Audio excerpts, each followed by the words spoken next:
महाराष्ट्र की सियासत का सबसे बड़ा खिलाड़ी आज अपने अपनों से ही गच्चा खा गया। हम बात कर रहे हैं मराठा छत्रप शरद पवार की। 82 साल का यह राजनेता अपनी जिंदगी के 63 से ज्यादा साल महाराष्ट्र की राजनीति में खपा चुका है, लेकिन पिछले कुछ दिनों से राज्य में चल रहे सियासी घटनाक्रम ने राजनीति के इस खिलाड़ी को पूरी तरह से हैरान कर दिया। आज हालात ऐसे बन गए कि जिन नेताओं को शरद पवार ने राजनीति का ककरहा सिखाया था, वो खुलकर उनकी मुखालफत करते दिख रहे हैं। इस फेहरिस्त में सबसे पहला नाम अजीत पवार का है।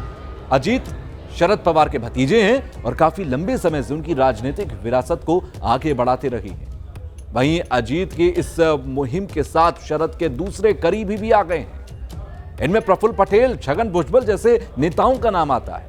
अब आलम यह है कि शरद पवार की पार्टी पर अजीत पवार का पूरा धड़ा अपना दावा ठोक रहा है। बुधवार को अजीत पवार और शरद पवार दोनों ही गुटों ने अपने विधायकों और नेताओं की बैठक बुलाई थी।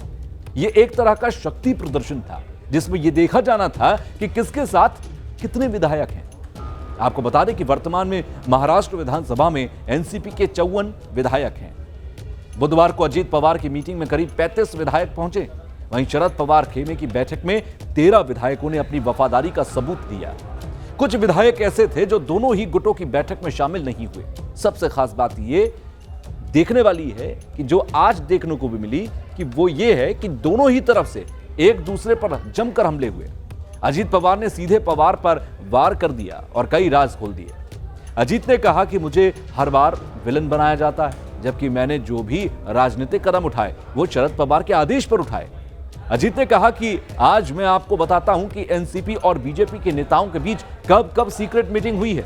इस दौरान अजीत पवार ने शरद पवार का नाम तो नहीं लिया, लेकिन हमारे वरिष्ठ कहकर संबोधित किया।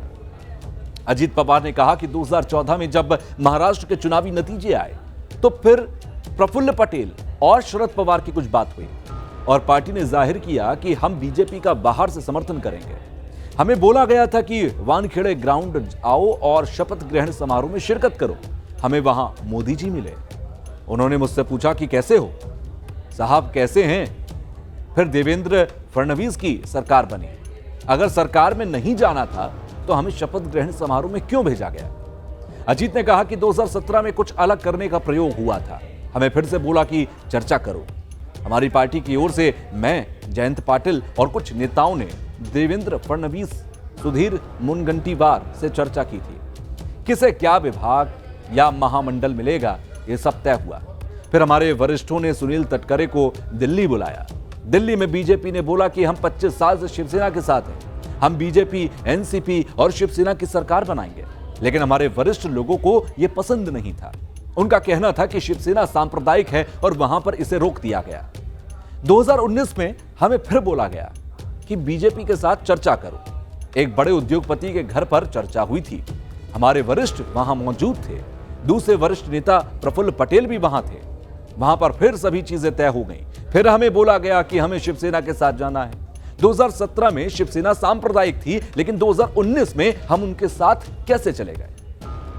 अजीत पवार ने कहा कि आपने मुझे सभी की नजरों में विलन बना दिया, लेकिन फिर भी मैं आपका सम्मान करता हूं। एक आदमी अगर नौकरी में लगता है तो महाराष्ट्र में 58 की उम्र में रिटायर होता है। आईएएस, आईपीएस 60 साल की उम्र में रिटायर हो जाते हैं। बीजेपी नेता 75 साल की उम्र में रिटायर हो जाते हैं। आप लाल कृष्ण आडवाणी और मुरली मनोहर जोशी का उदाहरण देख सकते हैं। इससे नई पीढ़ी को आगे बढ़ने का मौका मिलता है। आप हमें अपना आशीर्वाद दें, लेकिन आप 82 साल के हैं। आप कभी रुकेंगे कि नहीं? हमें अपना आशीर्वाद दें और हम प्रार्थना करेंगे कि आपकी उम्र लंबी हो। अजीत पवार के बाद शरद पवार के सबसे करीबी नेता प्रफुल्ल पटेल ने भी हमला करने में देरी नहीं की। प्रफुल्ल ने कहा कि बहुत सारे लोग अजीत पवार को बदनाम करने की कोशिश कर रहे हैं, उन पर कई बार आरोप लगा रहे हैं।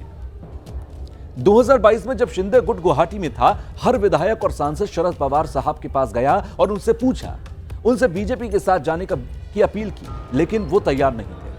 प्रफुल्ल पटेल ने आगे कहा कि 2019 में आपने पूछा कि अजित पवार के राजभवन में जाकर फडणवीस के साथ शपथ कैसे ली। अगर उन्होंने पार्टी के खिलाफ जाकर ऐसा किया था तो उन्हें सरकार में डिप्टी सीएम और विपक्ष का नेता क्यों बनाया गया? मैं ज्यादा बात नहीं करना चाहता। जब समय आएगा तब मैं किताब लिखूंगा, तब पूरा देश हिल जाएगा।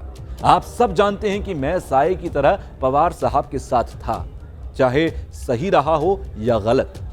हमने शरद पवार से अपील की थी कि हमारी बात सुने और अपना आशीर्वाद दें। हमें अभी भी देर नहीं हुई है। Team news nation.